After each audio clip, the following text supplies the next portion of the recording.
tu šobrīd jūties neliederīga, nevērtīga, varbūt tu nestrādā. Dievs tevi sagatavo noliktajam laikam, tāpēc neklausies viņos. Viņi nesaprot, kam tu ej cauri. Viņi nesaprot, ko Dievs dara tavā dzīvē. Dievs tevi sagatavo. Tu pārvietojies no nekā uz visu. Tu no nenokā uz kaut ko. Tu pārej no nenozīmīga uz ievērojama. Tu no nezināmas uz pamanāmu. Dievs tevi ved no nepazīstama uz ievērojama. Tu esi dimants Dieva rokās, zelts Dieva rokās. Dievs tevi ļoti mīl un dievina. Dievs tevi ir apslēpis uz sezonu un gatavojas tevi vest uz nākamo sezonu.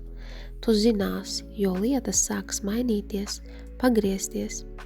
Dievs var runāt caur sapņiem.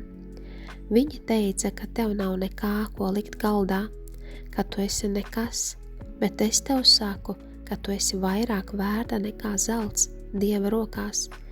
Dievs tevi sagatavoja priekš noliktā laika. Lūkas 8, 14 līdz 16.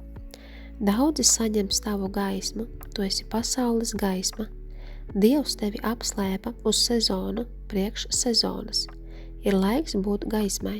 Nāc ārā no depresīvā stāvokļa, noskaņojuma, kurā tu esi.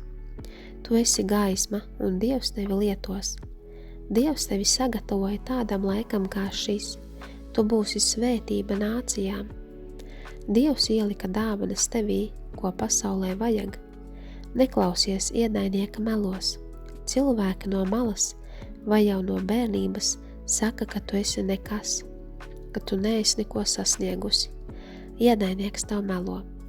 Jāzepa brāļi bija apdraudēti dēļ Jāzepa, jo redzēja, ka viņš būs lielisks. Ir tev cilvēki apkārt vai ģimenē, kas redz, ka ar tevi ir kaut kas unikāls, ka izcelies. Tāpēc ienaidnieks vēlas iznīcināt to, ko Dievs vēlas priekš tevis. Neviens ierocis vērsts pret tevi nebūs veiksmīgs. Negatīvos vārdus izmet no savas mutes. Tu esi vērtīga Dievam, kā zelts, kā dimants Dieva rokās, īpaša Dievam. Tas ir tikai laika jautājums, pirms tu iekāp šajā jaunajā sezonā.